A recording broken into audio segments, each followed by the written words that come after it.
खुलुमबाय बेयो बड'लेण्ड इंखं टेलिभिजन दिनै 21 एप्रिल 2021 बुधबारखालि सानसेनि बरादखौ नोंथांमोननि खाथियाव लाबोदों आं सदानन्द दैमारिया।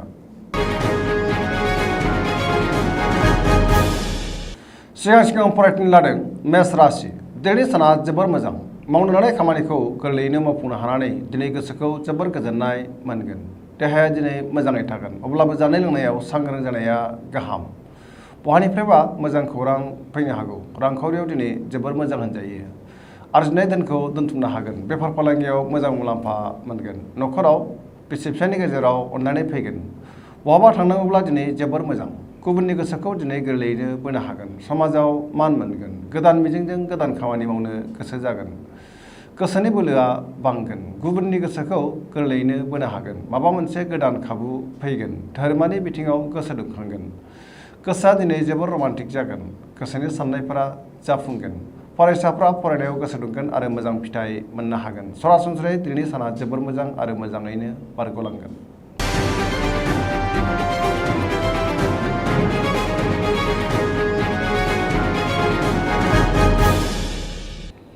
वृष राशि दिनैनि साना बारा मोजां नङा। गोसोखौ जोबोर गुलुं गुजुं मोनगोन। मावनो लानाय खामानिखौ मावफुंनो गोब्राब जागोन। गोसोआ दिनै जोबोर लोरबां जागोन। रांखावरियाव बारा मोजां नङा। नाङा फाङा खरसाया बांगोन। बेफार फालांगियाव गोबां खहा जानांनो हागौ। बहाबा थाङोब्ला सांग्रां जानाया गाहाम। जाब्रबथायनि आसा दङ। गोसोनि साननाया देबार नांगोन। न'खराव बिसि फिसायनि गेजेराव एना एनि फैनो हागौ। देहाया दिनै मोजाङै थागोन अब्लाबो जानाय लोंनायाव सांग्रां जानाया गाहाम। गुबुननि हेफाजाब मोननाय नङा। सुथुरा बांगोन। सांग्रां जानाया गाहाम। लाइमोनफोरनि गोसोआ दिनै जोबोर आला खाला जागोन। फरायसाफ्रा फरायनायाव गोसो दुंगोन आरो मोजां फिथाइ मोननो हागोन।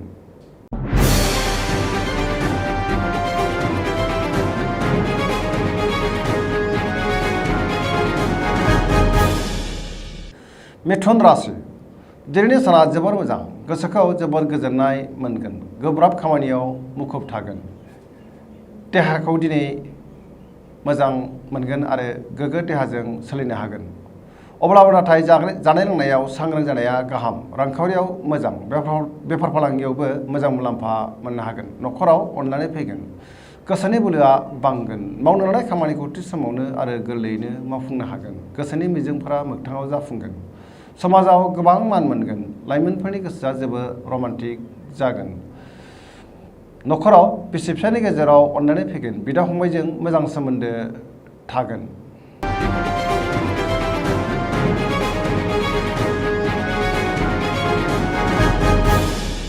कर्कट राशि दिनैनि साना बारा मोजां नङा। गोसोनि जिंगाया बांगोन। गोसोआव गोनो गोथो साननाय फैगोन। गावखौल' साननो रोंगोन। गुबुनखौ मान होनो रोंनाय नङा। सुथुरा बांगोन। रांखावरियाव मोजां। बेफार फालांगियावबो मोजां होनजायो। आरजिनाय धोनखौ दोनथुमनो हागोन। देहाया दिनै मोजाङै थागोन। नाथाय जानाय लोंनायाव सांग्रां जानाया गाहाम। बिमा एबा बिफानि अननाय आरो बोर मोनगोन। गुबुननि हेफाजाब मोननाय नङा। न'खराव बिसि फिसायनि गेजेराव एना एनि फैनो हागौ। सेंग्रा सिख्लाफ्रा गोसोखौ दिनै जोबोर आला खाला मोनगोन।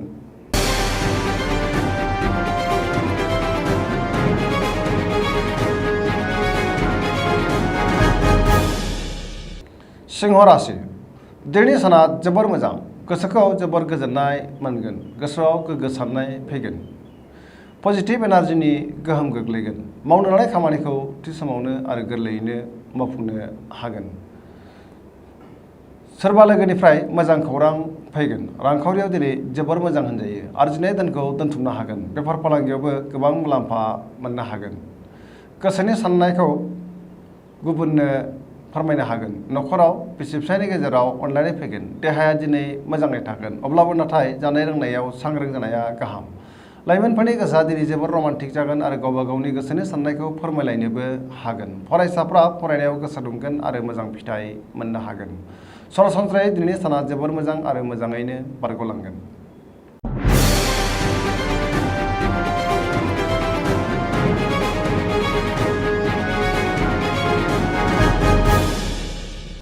कन्या राशि दिनैनि साना मोजां आरो गाज्रिनि गेजेरजों बाबेनलांगोन। गोसोखौ जोबोर गुलाय गुजाय मोनगोन। गुबुननि गोसोखौ बोनो गोब्राब जागोन। बहानिफ्रायबा हरखाबै गाज्रि खौरां फैनो हागौ।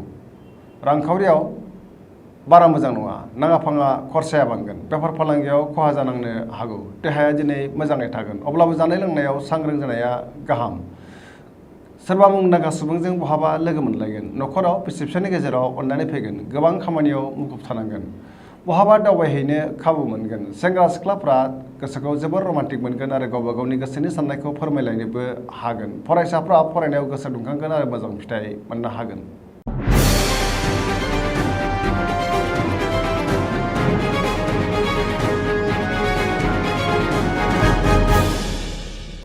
तुला राशि दिनैनि साना बारा मोजां नङा।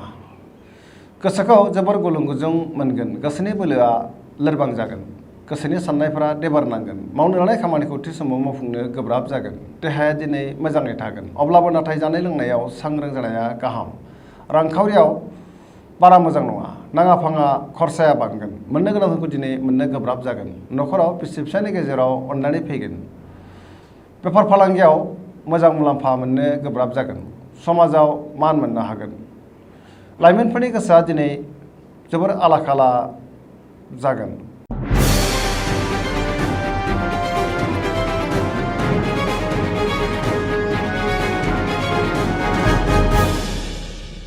वृश्चिक राशि दिनैनि साना मोजां आरो गाज्रिनि गेजेरजों बाबेनलांगोन। अब्लाबो नाथाय गोसोआव गोजोननाय फैगोन। मावनो लानाय खामानिखौ थि समावनो मावफुंनो हागोन। गोसोनि साननायफोरा अदेबानि जाफुंगोन। गोसोनि बोलोआ बांगोन। समाजाव मान मोनगोन। न'खराव अनलायनाय फैगोन। रांखावरियाव बारा मोजां नङा। नाङा फाङा खरसाया बांगोन। बेफार फालांगियाव मोजां मुलाम्फा मोननो हागोन। देहाया दिनै बारा मोजां थानाय नङा। गगा बायदिसिनाजों खस्थ' मोनगोन। गुबुननि हेफाजाब लानांगोन। बहाबा दावबायहैनो खाबु मोनगोन। गोबां सुबुंजों लोगो मोनलायगोन। फरायसाफ्रा फरायनायाव गोसो दुंखांगोन आरो मोजां फिथाइ मोननो हागोन। लाइमोनफोरनि गोसोआ दिनै जोबोर रमान्टिक जागोन आरो गावबा गावनि गोसोनि साननायखौ फोरमायलायनोबो हागोन। गुबुननि थाखाय नाङा फाङा जेंनायाव गोग्लैनांनोबो हागौ। सांग्रां जानाया गाहाम।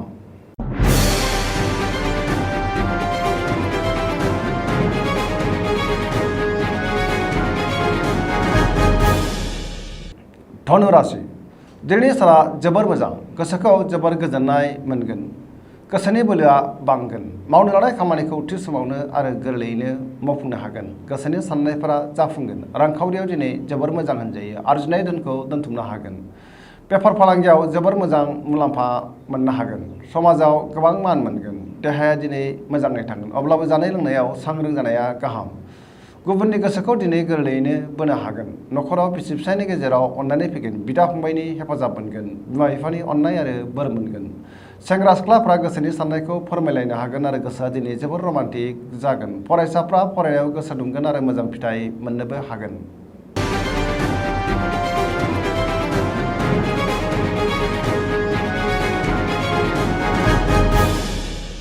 मकर राशि दिनैनि साना जोबोर मोजां। गोसोनि साननाया जाफुंगोन। सिगांनि बबेबा आद्रा खामानिखौ दिनै गोरलैयैनो मावफुंनो हानानै गोसोखौ जोबोर गोजोननाय मोनगोन। रांखावरियाव दिनै जोबोर मोजां होनजायो। आरजिनाय धोनखौ दोनथुमनो हागोन। मोननो गोनां धोनखौबो दिनै मोननो हागोन। बेफार फालांगियाव जोबोर मोजां मुलाम्फा मोननो हागोन। गुबुनजों मोजां सोमोन्दो लाखिनो रोंगोन। गोब्राब खामानिखौ मावफुंनो हागोन। न'खराव बिदा फंबायनि गेजेराव मोजां सोमोन्दो थागोन। बिसि फिसायजों अनलायनाय फैगोन। बिदा फंबायनि हेफाजाबबो मोनगोन। बिमा बिफानि अननाय आरो बोर मोनगोन। समाजाव गोबां मान मोनगोन। बयजोंबो अनसायजागोन। लाइमोनफोरनि गोसोआ दिनै जोबोर रमान्टिक जागोन।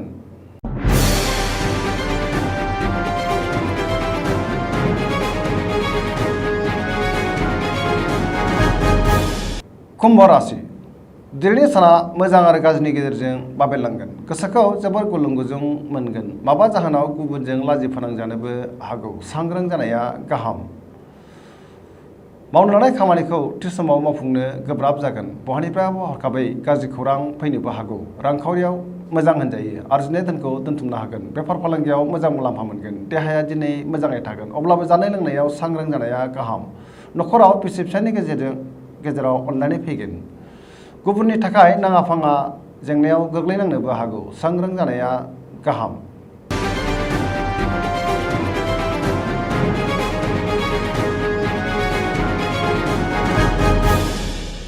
मीन राशि दिनैनि साना मोजां आरो गाज्रिनि गेजेरजों बाबेनलांगोन। गोसोआव गुलाय गुजाय साननाय फैगोन। गोसोनि बोलोआ लोरबां जागोन। माबा मोनसे गोरोन्थि मावफ्लांनानै गोबां खहा जानांनोबो हागौ। गोसोनि साननायखौ गुबुननो फोरमायनो हागोन। देहाया दिनै बारा मोजां थानाय नङा। गगा बायदिसिनाजों खस्थ' मोननो हागौ। लोमजानाय मोनगोन। जानाय लोंनायाव सांग्रां जानाया गाहाम। रांखावरियाव दिनै जोबोर मोजां होनजायो। आरजिनाय धोनखौ दोनथुमनो हागोन। बेफार फालांगियाव मोजां मुलाम्फा मोनगोन। न'खराव बिसि फिसायनि गेजेराव अनलायनाय फैगोन। गोसोआ दिनै जोबोर रमान्टिक जागोन आरो गावबा गावनि गोसोनि साननायखौ फोरमायलायनोबो हागोन। फरायसाफ्रा फरायनायाव गोसो दुंखांगोन आरो मोजां फिथाइ मोननो हागोन।